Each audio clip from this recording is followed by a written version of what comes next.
আসসালামু আলাইকুম।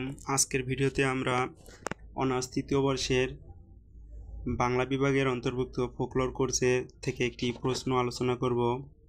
আমাদের আলোচ্য বিষয় হচ্ছে ফোকলোর পাঠের প্রয়োজনীয়তা। চলুন শুরু করা যাক আমাদের আলোচ্য বিষয়ের আলোচনা নিয়ে। লোকসাহিত্য বা ফোকলোর হলো একটি জাতির অমূল্য সাংস্কৃতিক উত্তরাধিকার। এটি জন্মান্তরে মৌখিকভাবে প্রচারিত হওয়া গল্প, গান, প্রবাদ, ধাঁধা, রূপকথা, লোকনৃত্য, লোকজ চিকিৎসা, বিশ্বাস ও আচার অনুষ্ঠানের একটি সমষ্টিগত রূপ। ফোকলোর কেবল বিনোদনের মাধ্যম নয়, বরং এটি একটি জাতির জীবন দর্শন, চিন্তাভাবনা, সমাজচিত্র, নৈতিকতা ও ইতিহাসের বাস্তব দলিল।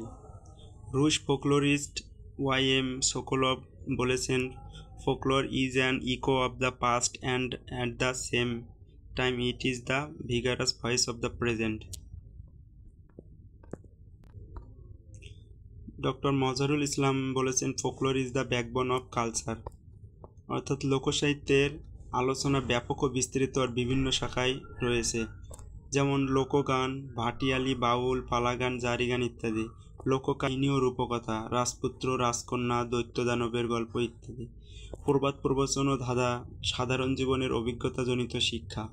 লোকনৃত্য ও লোকনাট্য, যাত্রা, গম্ভীরা, বাউল নাচ ইত্যাদি। লোকজ বিশ্বাস ও সংস্কার, ভূত, প্রেত, বিশ্বাস, জ্যোতিষ, টোটকা ইত্যাদি।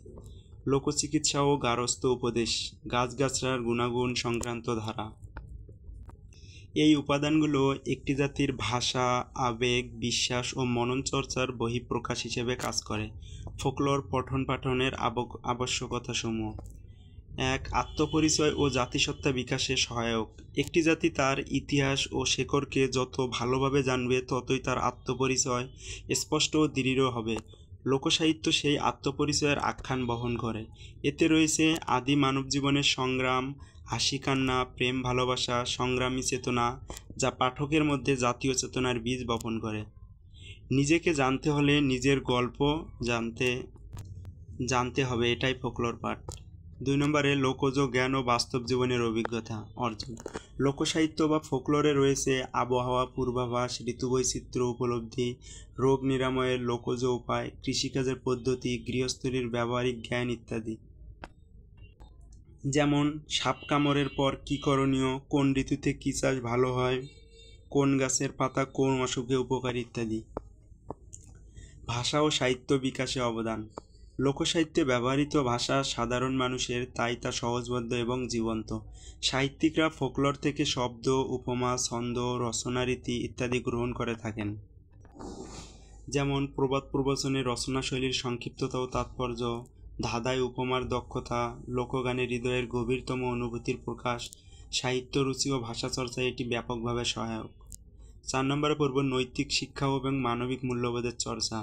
লোকসাহিত্যে সততা, ন্যায়পরায়ণতা, পরিশ্রম, আত্মত্যাগ, সহানুভূতি, সহযোগিতা ইত্যাদি গুণের প্রচার রয়েছে।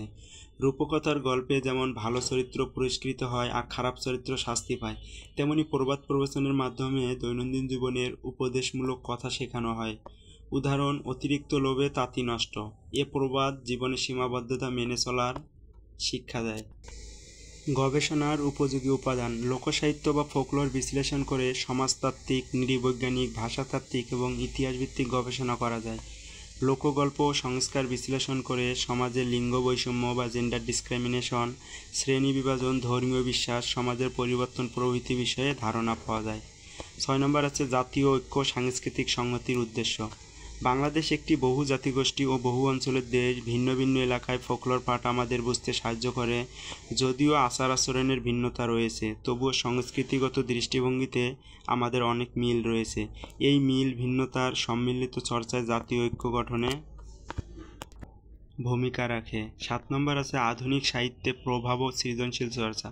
সমকালীন সাহিত্য, থিয়েটার, নাটক, চলচ্চিত্র ও জনপ্রিয় সংস্কৃতিতে ফোকলোর কিংবা লোকসাহিত্যের উপাদান ব্যবহৃত হচ্ছে। যেমন হুমায়ুন আহমেদের গল্পে লোকবিশ্বাস ও কল্পনা জগৎ, লোকনাট্যে যাত্রা রূপান্তর, লোকগানের আধুনিক রূপে ফোক ফিউশন। ফলশ্রুতিতে শিক্ষার্থীরা ফোকলোর থেকে অনুপ্রাণিত হয়ে নিজেদের সৃষ্টিশীলতাকে নতুন দিগন্তে পৌঁছাতে পারে। বর্তমানে পাঠ্যক্রমে লোকসাহিত্য চর্চা সীমিত, অথচ প্রাথমিক থেকে উচ্চশিক্ষা পর্যন্ত লোকসাহিত্য অন্তর্ভুক্ত করা হলে শিক্ষার্থীদের মধ্যে শিকড় ভিত্তিক চেতনা গড়ে উঠবে, সাহিত্য রুচি বাড়বে, নৈতিক শিক্ষা সহজ হবে, গবেষণার আগ্রহ তৈরি হবে। পরিশেষে বলা যায়, ফোকলোর হলো একটি জাতির সাংস্কৃতিক ডিএনএ। এর পঠন পাঠন শুধু ভাষা বা সাহিত্যের জন্য নয়, বরং মনুষ্যত্ব, জাতিসত্তা, ইতিহাস চেতনা ও নৈতিক বিকাশের জন্যও অপরিহার্য। ধন্যবাদ সবাইকে আলোচনাটি মনোযোগ দিয়ে শোনার জন্য।